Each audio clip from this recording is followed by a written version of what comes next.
denied that Russia was behind the interference with our American presidential election. But as you know, the consensus view in the United States is that you did. That's what the 17 intelligence agencies concluded, and that's what the Republicans and the Democrats on the Congressional Oversight Committees who have seen the classified report have said. Are they all lying? They have been misled, and they aren't analyzing the information in its entirety.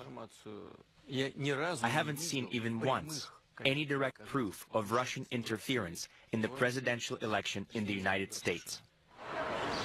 We met President Putin in St. Petersburg, his hometown and Russia's former capital. He grew up in a modest neighborhood here, became a KGB spy master, and has been Russia's strongman for 17 years now. Welcome to the St. Petersburg International Economic Forum.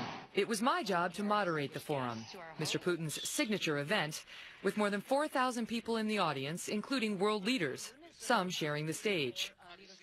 The normally wonkish gathering quickly became heated when I asked President Putin about Russia's attempts to hack the 2016 election. And what the experts say is that this couldn't have been faked, that it's 100 factors that point to Russia. They say it's the forensics, it's the digital fingerprints, it's the IP addresses, the malware, the encryption keys, the specific pieces of code, that all of them point to Russia, and none of them points to anyone other than Russia.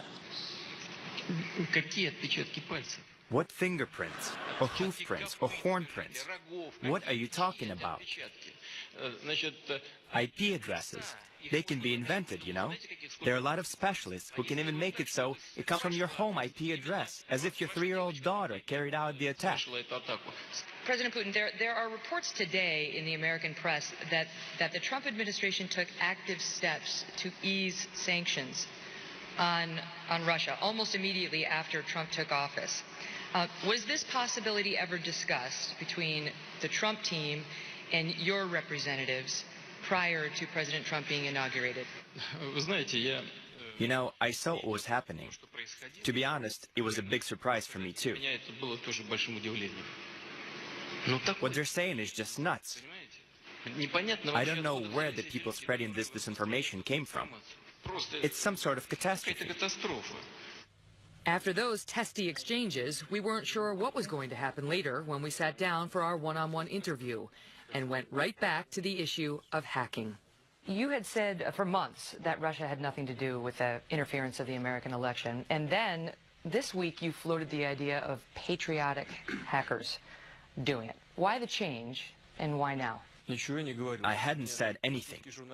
It's just that French journalist asked me about those hackers. I told them the same thing I can tell you. Hackers can be anywhere. They can be in Russia, in Asia, even in America, Latin America. They can even be hackers, by the way, in the United States, who very skillfully and professionally shifted the blame, as we say, onto Russia. Could you accept that? In the midst of a political battle, by some calculations, it was convenient for them to release this information. So they released it, calling out Russia. Can you imagine something like that? I can. Then the former KGB agent floated a Cold War conspiracy theory about U.S. dirty tricks. There is a theory that Kennedy's assassination was arranged by the United States intelligence services. So if this theory is correct, and that can't be ruled out, then what could be easier in this day and age than using all the technical means at the disposal of the intelligence services, and using those means to organize some attacks, and then pointing the finger at Russia? For the record, U.S. intelligence has concluded Mr. Putin himself ordered the disruption of the election. Regardless, President Putin said the U.S. should be the last country to accuse Russia of meddling. I will tell you something that you probably already know. I don't want to hurt anyone's feelings, but the United States, everywhere, all over the world, actively interferes with the electoral campaigns of other countries. Put your finger anywhere on the map of the world, and everywhere you will hear complaints that American officials are interfering in internal electoral processes. But with respect, that sounds like a justification. It doesn't sound like a justification. It sounds like a statement of fact. Every action has an equal and opposite reaction. But I repeat, we don't even have to do that. presidents come and go, and even the parties in power change.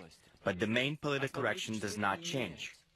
That's why, in the grand scheme of things, we don't care who's the head of the United States. We know more or less what is going to happen. And so in this regard, even if we wanted to, it wouldn't make sense for us to interfere. But the FBI, Congress, and a special counsel are nonetheless investigating Russia's interference and whether the Trump team was in on it. A special counsel has been appointed to investigate contacts between your government and the Trump campaign. You've said that your ambassador, Kislyak, was just doing his job, right? So what exactly was discussed in those meetings? There were no meetings. You understand? There were no meetings.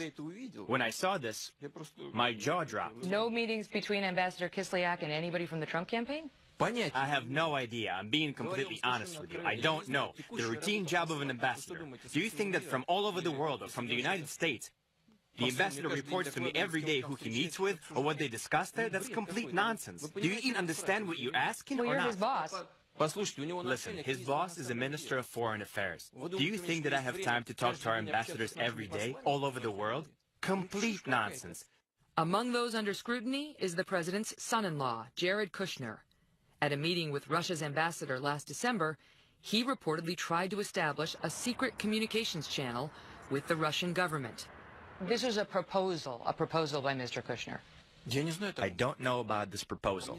No proposal like that came to me. Mr. President, did Jerry try to set up a back channel to the Russians? Have you gone back to speak with the ambassador about what was in those discussions he had with Jared Kushner, with anybody else from the Trump campaign? No. Never? No, I haven't. Aren't you interested? No, because had there been anything significant, he would have reported it to the minister. The minister would have reported it to me. There weren't even any reports. There's nothing to even talk about. There wasn't even any kind of specific discussion about sanctions or anything else. For me, this is just amazing. You created a sensation out of nothing.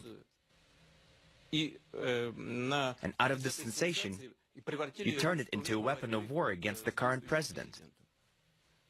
Well, this is, you people are so creative over there. Good job. Your lives must be boring. Michael Flynn hasn't had a boring life. In 2015, he attended an event with President Putin in Moscow. He was later hired, and then fired, as President Trump's national security advisor, and is now being investigated for his Russian connections.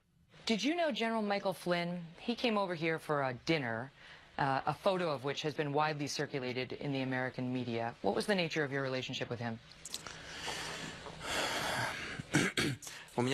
You and I personally have a much closer relationship than I had with Mr. Flynn. You and I met yesterday evening. You and I have been working together all day today, and now we're meeting again. When I came to the event for our company, Russia Today, and sat down at the table, next to me there was a gentleman sitting on one side. I made my speech, then we talked about some other stuff, and I got up and left. And then afterwards I was told, there was an American gentleman, he was involved in some things. He used to be in the intelligence services. That's it. I didn't even really talk to him. That's the extent of my acquaintance with Mr. Flynn. But what about his relationship with President Trump? I would get along with Russia, and I'll get along with Putin, and he's not going to make us look bad anymore. But we're going to get along. There have been questions in America about Donald Trump's finances. He hasn't released his tax returns. There have been questions about this secret Russian dossier, which he says is fake, but which purports to have blackmail information in it generated by the Russians. There have been questions about the communications between the Kremlin and the Trump campaign, all of which has Americans asking, do you have something damaging on our president? Well, this is just another load of nonsense. Where would we get this information from? Why, did we have some special relationship with him? We didn't have any relationship at all. There was a time when he used to come to Moscow, but I never met with him. We have a lot of Americans who visit us. Right now, I think we have representatives from 100 American companies that have come to Russia. Do you think we're gathering compromising information on all of them right now or something? Have you all lost your senses over there? virtually every person we've... Toward the end of our conversation, we moved away from the election controversy to President Putin's reputation for repression.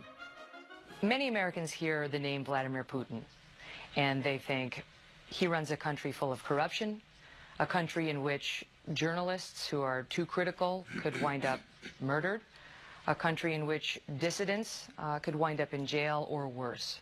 To people who believe that, what is your message? I want to say that Russia is developing along a democratic path. That is certain, and no one should have any doubt about that.